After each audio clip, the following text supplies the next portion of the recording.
fundamentally, we're going to help them easily set up that network, that little network of vendors to be paid, right? And then as they pay, they're going to reduce the pain.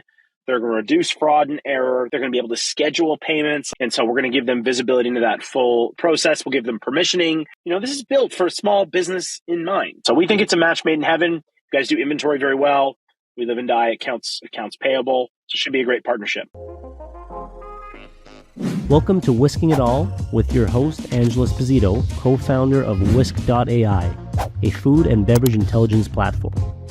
We're going to be interviewing hospitality professionals around the world to really understand how they do what they do.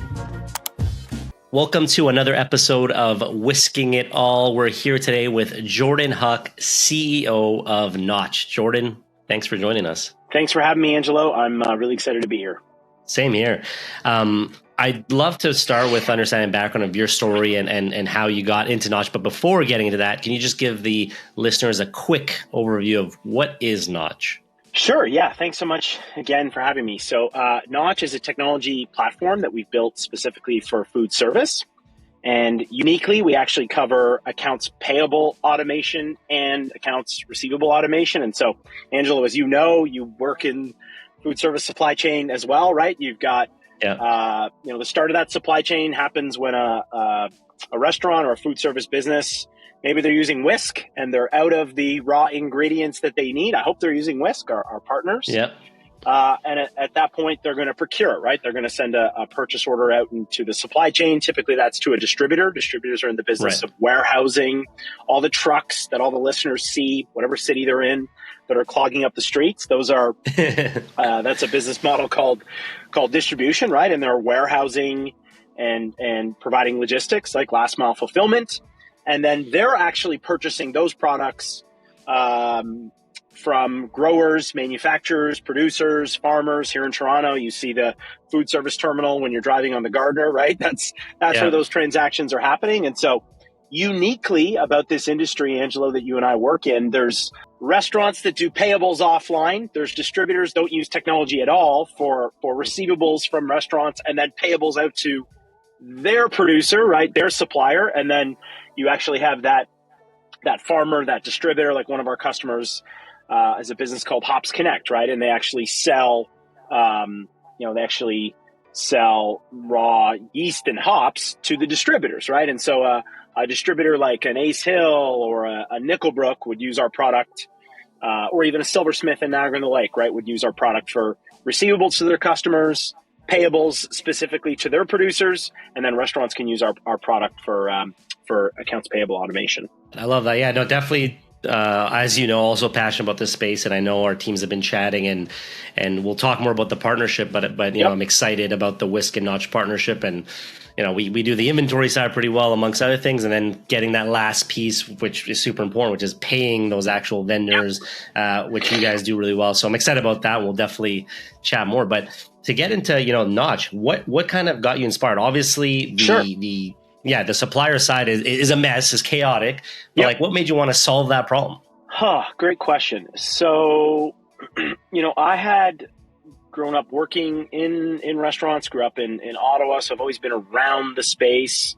Was in a previous technology business prior to this, technology services company. Originally, myself and other team members here were looking at this problem differently, right? We were actually attempting to kind of create a marketplace, right, where restaurants could come and Angelo, without going deep down the rabbit hole, it's kind of the differences between B2C commerce and B2B, right, where we as consumers ubiquitously expect, of course, right, like you go online and you can buy anything you could ever want from an e-commerce perspective, really powered by Shopify, right? They've got an incredible amount, so they've democratized that ability to just sell anything you want. So that's the expectation that we as consumers have. And we were around that problem space. And our origin story is not that different from, I think, what a lot of great early stage technology companies, right? Like a lot of companies can make a mistake where they build something out, then go find customers. We actually met with one of the biggest distributors in Ontario that I would now consider them, they're on our cap table and we've got a very good relationship with them. and we just really got to understand, we wanted to solve an e-commerce problem the way consumers, right, where we would make it easier for people to order to them. But that's not the problem they wanted solved. And there's lots of reasons why B2C doesn't perfectly translate to B2B commerce. But what they told us was that, look, $390 billion a year is spent as food service businesses go and buy stuff from this distribution supply chain. And then there's Cisco, US Foods, GFS, Angelo, you probably are OCRing tens of thousands of those invoices. Yeah.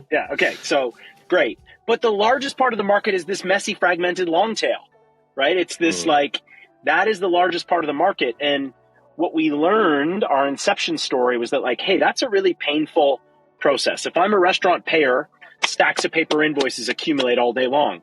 Angelo, your product allows your customers to use your OCR technology to update their inventory counts, right? To tell them their cost of goods sold.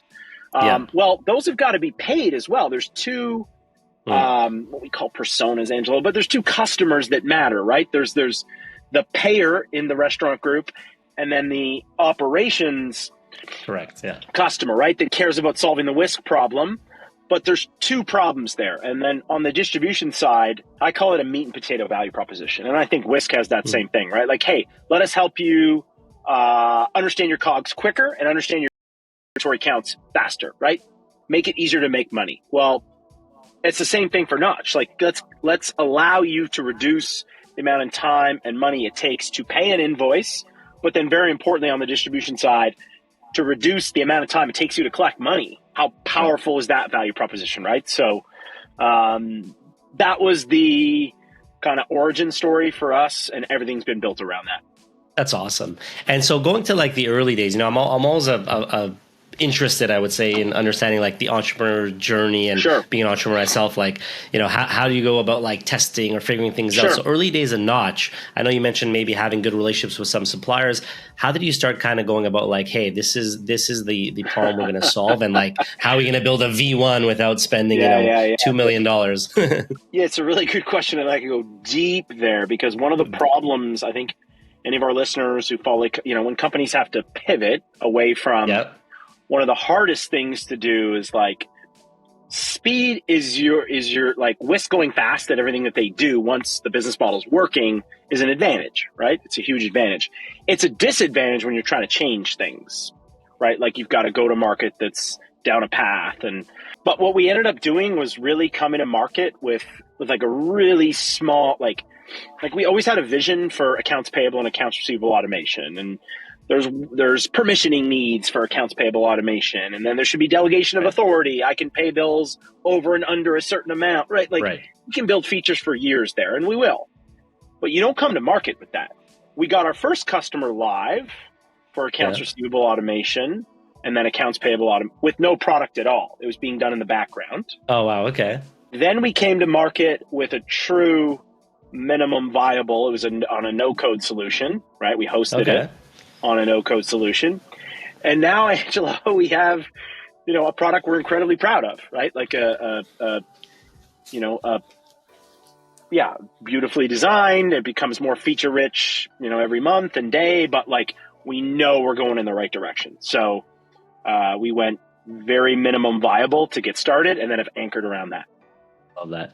And so for people listening, who would you say Notch is perfect for? Obviously, restaurants in general, but is there a certain type of restaurant that it's ideal for? Yep. Yeah, I would say we have customers of all types, right? And so meaning, we've got a 10 location sort of franchise, an IHOP out in Calgary, where they struggle. They've got fragmentation in their supply chain, and they struggle to get the stack of paper invoices into a QuickBooks Online, right? Or into a Dynamics or a NetSuite or one of their accounting systems. And so what's very exciting and valuable for our product is we'll actually allow them to map, and we're going to go accounting tech nerdy here, Angelo, but we can do it. Yeah. All right. So you can actually map your chart of accounts, right? So when you're setting up your income statement, you've got food, you've got alcohol. I mean, all this, Angelo. And so you can actually map your chart of accounts, meaning anytime you ever purchase a SKU ever again, it will automatically map to that GL code in your accounting system. So in that case, there isn't a ton of pain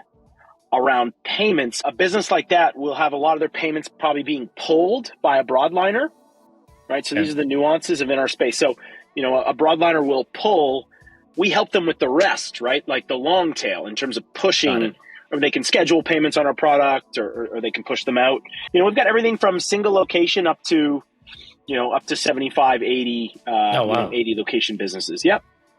That's awesome. And so would you say you got, when you say long tail, I guess it makes sense because if you're dealing, let's say, with mainly a big, GFS or Cisco, it might be easier to manage because it's one supplier. But there's a lot of products being bought from, maybe smaller suppliers or. So would you say generally if someone has a lot of, I guess in general, if they have a lot of suppliers, then they're a good fit because it's hard to manage so many invoices and kind of track who's been paid, who hasn't been paid. Yes, absolutely. So yes, like if there's tons of fragmentation, but we don't just serve like the full service dining room, right? Where it's like we still see, quick service that has linens, that has the cable bill that needs to be paid. Like you got to think non-food COGS as well. Interesting. Right? Like, my head was thinking, it's good you mentioned that because I was thinking COGS obviously with WISK being my bias, but I know. Right. Yeah. And so, but you've got to think, hey, every single vendor, like every single cost, I want a source of truth for those invoices, right? And so, it's as easy as photo capture or send it to us. We'll abstract the data via email, but I know you have an OCR product as well. Even a quick service location will still have 4, 5, 6 vendors, and the way our business works is it's consumption-based pricing, so it scales. Do you know what I mean, Angelo? It scales down to that size where, you can get somebody using the product. They're not uploading hundreds of invoices per month. It appropriately scales down in price. And then seasonality, because we live in this business, right? We want February, our price to go down. That makes sense. That's I was going to swear on your podcast. That's a You could. Okay, that's a shitty month, right, Angelo? That's a shitty month for our customers, your customers, my customers, right? Yeah. January, really tough. Boom. We see volumes go down. Very tough. You see volumes go down 25%. Everyone's doing dry January and recouping from the holiday bills. Correct. They're getting their bills from the holidays. So our prices go down for all of our customers, during those periods. That makes sense. That's really cool. And then one of the things I always like to do, because we have a lot of restaurant operators listening to this and in our newsletter. So I like to always give kind of a visual of like, what does it look like? So they're listening to this. Okay, Notch, they can check it out, notch.financial, right? Yeah, notch.financial. And perfect. And so it sounds pretty interesting. They're like, hey, I think this can help. What does the actual journey look like? So they go to your website. What happens? How do they get onboarded? Just to get a sense of like, what does it look like? We're very much going to hope that they use one of the accounting systems, one of the 9 different accounting systems that we spent a lot of time over the last 2 years, Angelo, integrating into those accounting systems. I won't go and list them off, but we're hopeful that they're going to fit into one of those accounting systems and are one of the inventory management partners that we support. And, they're going to ask to speak to somebody from our team. And, we're going to take them through. We can literally demo the product to them in 6 minutes, right? It is designed with consumer grade usability. I think WISK is the same, right? Where it's, we want our customers to experience software the way we do when we, purchase things as consumers. And then literally they have the UI interface in our product to connect their system. Like they can agree to go with Notch, and the next day, one of our CS members is on with them.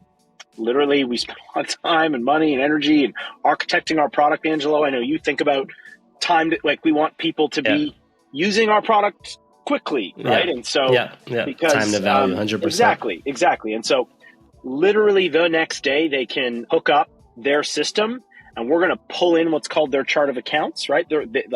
Their drop down of their GL codes is going to be there in the system. Correct. They do some initial mapping to set up the SKUs, and then literally they start uploading invoices. They can be doing it the next day. They start taking pictures, or they start forwarding them over to Notch. We've had people live in the same day before, from start of the morning until. That's huge. I No, I was just gonna say, I think in this space, like a lot of restaurant tech in general, and some restaurant tech, it's not their fault. It's like you're not going to set up a POS in one day, but I No, think you're not. restaurants are used to setting up most restaurant tech in like a month, or in 2 months. So like it's really cool. I think that your time to value could be 24 hours and they're up and running. So I think that's huge. Yeah, it can be, because we then, typically most of our customers, right? And I'm not as familiar with WISK's product, but the initial motion with our product is to start using the invoice function, right? Like let's start with getting, and then we set their vendors up to be paid, right? Which is ideally they're already on the network where they can accept payment, right? But if it's a new vendor, it's a dog walker they want to pay that isn't in the network, our team goes through what's called like the KYC, KYB process, where we're a licensed money service business, by the way, Angelo, in terms of, with a compliance team, in terms of, That's awesome. Yeah, absolutely. Like there's a large compliance and regulatory hurdle to get into that space, right? It's very, very much payments. It is. Yeah. It's very much, but it's always the direction we've been going. So, we've got our compliance and money movement team where we very securely are onboarding their vendors to be paid, and then we're moving the money on their behalf. After we move the money, we then get rid of this really painful. So many people have probably wondered in their lives, what does an accounts payable clerk? Maybe you've never thought that, but I used to. What's an accounts payable clerk do? Or what's an accounts receivable clerk? Well, typically what they will do for a business like an O&B or is after these payments are made, they have to go do the reconciliation manually. And so we automate all that, right? We've built the integrations where we'll go in and mark those vendors as paid so that they don't have to. That's huge. So I love that. So just to get a sense, like it sounds like it's pretty easy to see a demo to get going with Notch. What are some maybe success stories that you can share that come to mind? I know there's probably a lot and you deal with a lot of customers, but any that come to mind of like, hey, we dealt with this client and time savings or money savings, or just anything you can highlight that comes to mind? Yeah, I love our story with O&B. We have a very, very tight relationship. I just did a kickoff and put up a prop, and they wrote us and said, send us one too. So very, very good relationship there. And so they've been able to use, and so they've always started with, hey, let's get rid of this invoicing problem, right? So stacks of paper invoices that accumulate. So as you increase the scale of the business, right? So like there's one person who's responsible for ensuring that the invoice data is appropriately updating their inventory management systems and also getting into their accounting systems, right? And that tells them their profitability. So the lag, Angelo, and I'm telling you your value proposition, you know it, but that lag in terms of updating my counts and updating my costs, because for anybody who's not in food service, a purchase order doesn't match an invoice, right? Yeah. They are different, right? So an invoice is going to come back and it will not, most of the time, especially if it's any type of protein item, there's a catch weight adjustment, right? So you don't know how much you've spent. And so an invoice sitting in Halifax, when you're corporately owned, right? If you're franchise, you own your own P&L. But if you're corporately owned, an invoice sitting in Halifax for a week doesn't tell you how much you spent on protein that week. So, we've been able to dramatically increase, by a magnitude of 15 to 20%, the speed at which they understand, that data, and then save every chef and line cook, like who would be, responsible for doing that work. They no longer need to. They literally just forward. It's thousands of invoices that we receive from them monthly. Yeah, a lot of manual work that's now automated, which I think is huge. I know one of you have a philosophy about culture trumps strategy. So I'd love to understand maybe how you cultivate culture at Notch. My philosophy, and I worked on this incredible team for 13 years prior to Notch, and I work on an incredible team here now at Notch. The most important thing for us is we think like, try to hire the best possible people we can. And when you do that, you don't need lots of policies and procedures. And in today's world and environment, people are very much self-managing. They're physically self-managing. They're not even co-located with you, right? And so, Angelo, I've done a lot wrong at Notch, right? Like we pivoted. I've never pivoted before. Shoot. Oh, I wish I'd done this differently and wish I'd done that. Like I got a list, Angelo, of things I would have done. Everything is clear looking back.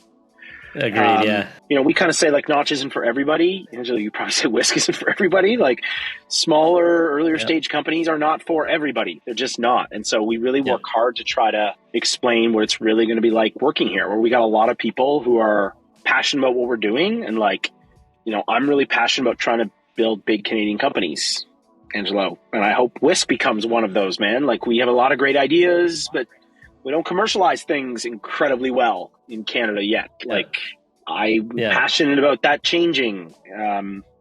That's personal mission for me, right? And then I'm passionate about this space, and I love the team I work with, and I love our love building. So from a culture perspective, we just really try to like explain, and I don't always do a good job. Believe me, you can go on. Like there are people that be like, I didn't like the culture there at Notch. Lots of people, but we really try to communicate here's exactly what we're doing. Here's exactly where we're going. And we're trying to find like-minded people. Angelo, that doesn't mean like we try to pay, like that's all got to be there, right? Where people receive the appropriate, things, compensation. That's all got to be there, of course, as well. But then we want people that want to build. And it's a different mentality, different mindset. Different mentality, man. Different mentality, right? Someone comes in, they're like, what's the policy for that? We don't have one. Like, invent it. Do you know what I mean? Yeah. I know exactly what you mean. Yeah. So, but I'd be fired in a big company. Do you know what I mean? They wouldn't have me. So it's kind of what I love to do. But it's been hard. Awesome. I pivot, COVID. I mean, Angelo, you've been in this space. Like it was hard for all of us, man. Yeah, any restaurant or restaurant tech company, I think, or at least the majority. I guess some benefited, but I'd say the large majority definitely hurt, and we were no exception. We lost a ton of revenue because, especially around COVID time, I would say we were definitely more on the bar side. We eventually then released the food side too, and then became like full service. So whether you're a full service restaurant or just food or a QSR, like we could do both sides. But WISK historically not historically, just where we started was the bar side of things, and so because of that, quick service restaurants were still kind of open for takeout and whatnot, but most of our clients were like full service or bars, and those are the ones that were like 100% closed. So for us, it was just like all these subscriptions being paused, and we're like, all right, this is not good. Super hard. I mean, it was hard for those restaurants too, but it was tough because it was just trying to keep the lights on. But luckily post-COVID kind of made a rebound, and it also kind of accelerated, I would say, the food side because we were working on it. But when that happened, it was like, all right, we really got to work on this food side. And so in the end, I think it led to some good product improvements and changes. But man, I agree with you. It was not easy, to say the least. At that point when COVID hit, we were still in that transaction-based business model before the change. And so we went to zero. Oh, wow. That's rough. Jesus. Transaction-based, right? So right. There's no pausing. It goes to zero. It went to for a period of time, and then but still, wow. And then anyway, so and I'm not like it's our customers, me and you, that had it worse than we did. So Agreed, I'm not. Anyway, not a fun time, and certainly not the topic of this podcast. Not a fun time. No, but it's for anybody. Anyone, and then I just hope our industry, Angelo, was overtly penalized, like just the nature of human beings. And my friends at Ritual, a great company at Ritual, they were also unfairly penalized by that. Yeah, no, I hear you. And it's the one silver lining. I mean, there's not really many, but the one thing that I noticed, I'm curious if you noticed it too in your world, but is like, I think restaurants became more aware of at least on our side, we think about COGS, so of the costing side and the supplier side, and the realizing that prices are always changing. And not to say they weren't, but I think it's like more restaurants became aware. Before it was like, the ones that understand P&Ls and whatever were aware, but now it was like, I think when things were closed, people became a little more like, what do I have in stock? And, this stuff is going to spoil. And they started paying more attention. So the one silver lining I would say for us was like post-COVID, we didn't have to like educate as much about like why COGS are important. It was like, people got it. They're like, prices are changing. I need to keep up to date. Like, I need to understand this. Like, right. Because then there was the supply chain constraints post-COVID too, right? So you had all the changing. Yeah, couldn't agree more. So like, obviously you had a lot of businesses that didn't get through, and then this like, I've heard it called like the replatforming, right? Where like all these people are like investing in tech again, right? To like open up the new, and there's no reason that our industry shouldn't be using technology to understand COGS, pay bills faster, get money faster. So could not agree more. I'm curious on your end, like similar to you, I think every entrepreneur has a long list of things they would have done differently, but looking back, you can connect the dots. I think you said it well, and I remember hearing something similar from like a Steve Jobs talk, but it was great. But it makes sense. Like looking back, it's a lot easier to connect all the dots than it is looking forward. But one of the things I like to share is, although we do have a lot of restaurant operators and listeners, a lot of them are restaurant owners, aka entrepreneurs. So I always like kind of sharing lessons or mistakes made. And, sure. So what are a few that maybe stand out to you when you look back? Like things you're like, hey, these are things I would have done differently. My muscle memory, all I'd done is scale, is like grow something for 13 years where we weren't spending really that much time for the last 7, 8, 9 years thinking about like the product and the model. We're always thinking about the product and the service, but dead honest, my muscle memory like was very much like just grow this thing before it was formed, before we knew what it was. And so, Angelo, that's when you get the leaky bucket, man, right? Like if you tried to push your food, your food OCR product before it's formed, like you're revving up go-to-market versus listening to customers, right? Or and the analogy works in any space. I'm launching 100 location concept before I know the one is going to be a hit, right? And so if I could change, and by the way, that's what they teach and you can read about it. But when you're in it, it's hard to see sometimes. Especially with investors, you've got like, it's so a lot of hard. pressure for growth. Yeah. Pressure, you got to grow. And so I mistakenly tried to move the growth wheel, and that was what was comfortable for me. But what was needed was to go out with true beginner's mindset and be like, let's understand this problem for real. That makes sense. Yeah. Makes sense. Yeah. There's a long list on my side too. Always, it's hard to remember in the moment, but sometimes when people bring things up, I'm like, oh man, yeah, I messed that. Or like, oh, that was another big one. Like just a list of mistakes that, again, look obvious when you look back. Like one that comes to mind for me, and it's kind of just random, but it's in the early days, I was like, I don't want to say cheap, but I was pretty frugal. We just raised a bit of capital. I didn't want to like run out of capital. So I was always like with the hiring. And what I realized is there was like a happy medium, right? It's like on one end, the mistake of like hiring someone that was too senior, but can't get their, doesn't have that experience to like really be on the ground. So I don't know, senior exec at some massive company, but like is used to having a team of 40 at their disposal, so they don't actually know how to do the thing. That's one mistake, And then, but the flip side, that one was like, and it's obvious looking back. But the flip side was also, it took me longer to realize the flip side, which was like hiring someone a bit too junior, but who was eager. But sometimes that's fine. But what I realized is like, and when I do this now, just hiring someone who's just been a bit past where you want to be, right? So that like they've done it. So if you're at, I don't know, 5 million ARR, you can find someone who's like been at a company that was at 3 and they went to 10 as an example. And like that type of thing, it doesn't have to just be ARR, but that type of thing I realized goes a long way. And then the lesson I took away was sometimes spending like, call it, I don't know, 30% more on that person's salary. And it feels like, this person's expensive, is so worth it because you're getting like double or triple productivity and like finding the right fit, but you're spending 30%. So I look at it now as a steal. Whereas when I started in earlier days, it'd be like, I don't know, but there's this other person that's only X amount, So I don't know. Those are just two that come to mind. I wanted to share with our listeners that like sometimes paying for the right talent makes sense, but don't overpay either. No, those are really great learnings, man. I couldn't agree more. And then the point I would just add is like, Angelo, the one thing that you need for your business and for all the entrepreneurs is like, you need the energy to just never stop. As long as you never stop, WISK is going to be something big. Yeah. So it's like when you don't work, like when you hire great people, they fill your energy bucket. When you go the other direction, it does not. And so it's great learning, man. Couldn't agree more. Well said.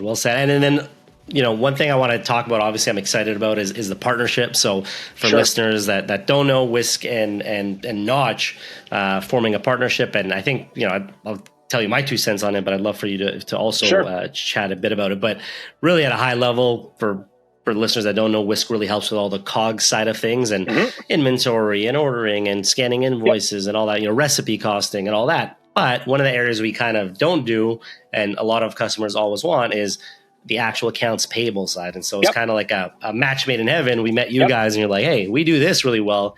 How can we work together? So I know we're working on some press releases and we're working on some partnership stuff. So I'm super excited about that. But really, the idea is to give our clients the best of both worlds, something to manage their inventory and their day-to-day kind of operations and invoicing from a COGS and costing perspective, but then also that AP side, which is like, how do we manage? So I'm excited about that, but I'd love to hear like, what are your thoughts? And then how do you see this kind of partnership?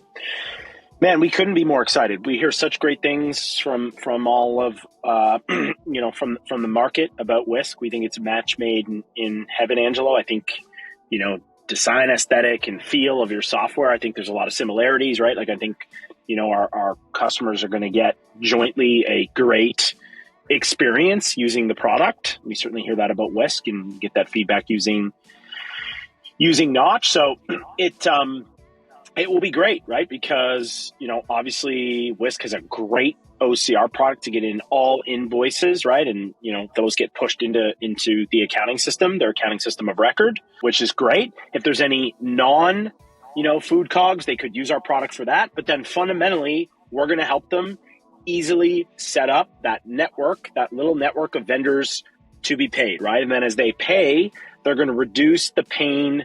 They're going to reduce fraud and error. They're going to be able to schedule payments like, hey, I want to make sure that I get this payment out to this vendor at this time. And so we're going to give them visibility into that full process. We'll give them permissioning. So maybe it's the owner who's got to approve, right? Who wants to approve something to be sent out. So you're starting to, this is built for small business in mind, right? Like this is built for that small, medium-sized business in mind. So you're getting the same technology that maybe large enterprises, the large enterprise would get, but you're getting it for, either a single location or even a QSR type restaurant. So we think it's a match made in heaven. You guys do inventory very well.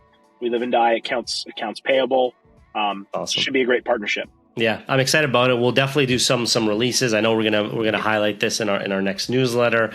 Definitely gonna add it on our website. And then for people listening now, I mean, we post this on YouTube, we post this on Spotify, Apple Music, a bunch of other sources. So I'll make sure we'll create some type of partner URL in this. So in the description for people listening and want to use Notch and WISK, they'll be able to kind of sign up and learn more about how that works. So on my end, I'm excited. I always like to give, plugs. So for people who want to, just to maybe wrap up, for people who want to find Notch, I know you mentioned the website, but this is your chance. Anything you want to say, plus where can they find you? Website, social, LinkedIn, you name it. Sure. I'd love for you to just kind of plug away. We think about interacting with our, this industry that we care so much about by creating as much helpful content, best practices for accounting, restaurant profitability guide, stuff for distributors, how to collect money. So you can find us on all the channels, Instagram, LinkedIn, and our website. I think what I would say is for a long period of time, for our inception, Angelo, and there was always a period of time probably with your product where you wanted it to be better this. I mean, come on, we're all that way. We want it to be better this way, better that way. Yeah. And we always thought, like our mantra here at Notch was like, well, nobody's going to outservice us, right? Nobody's going to like we were able to get customers to not even use a product initially with us because like they know when they reach out to Notch, like many customers have I receive many, many text messages from customers, too many sometimes, right? where that is the level of love, to be frank, that we can give to this community as a company that's obsessed with building something substantial that gives back and makes an impact to the industry that we serve, and then also create a great platform to do great stuff for everybody that works here, right? So, I think for people who are thinking about this problem or want to learn about this problem, when you work with Notch, and I think very much when you work with a WISK, you're going to get that, you got a group of people that's pretty obsessed with making sure you're taken care of. There's a problem. There's going to be problems, Angelo. Always. Yeah. There's going to be problems, challenges, right? But it's like, how well do we respond to those? And we pride ourselves on okay, nobody is going to outservice the customers that choose to work with us. That's how we think about it. I love that. And I think that's somewhere we're aligned really well. We're big on that, like our chat times. We have less than a 5-minute response time, but I'm like giving a tough time to my team. I'm like, how can we make that less than 2 minutes? But really, yeah, exactly. I mean, with Intercom, they came out with Fin now. It helps, but I mean, we really try to pride ourselves on that. So no, I'm with you there, and I'm excited. I think like we'll figure out more stuff of how to give value to these restaurants, both listening and that have these pain points. And I even think one of the things we'll do, if we haven't already spoke about it, is maybe our teams have spoke about it, but is a webinar. I think we could definitely host a webinar. I would love that. Best practices on the inventory side, and then flipping it to the accounts payable side, and let's do that, Angelo. maybe some case studies. Love to. Yep, absolutely. Yeah, I think we do something really cool and valuable to restaurateurs. So we'll set that up. So for everyone listening, we'll put some links to some type of partnership page. We'll include a webinar date. I think that'll be fun. So, but this is great. All this to say, Jordan, thank you for taking the time today to join the Whisking It All podcast. Once again, Jordan Huck, CEO of Notch. You can check them out at notch.financial. Thanks for being here. Thank you, Angelo. Thank you so much. Feel free to check out WISK.ai for more resources and schedule a demo with one of our product specialists to see if it's a fit for you.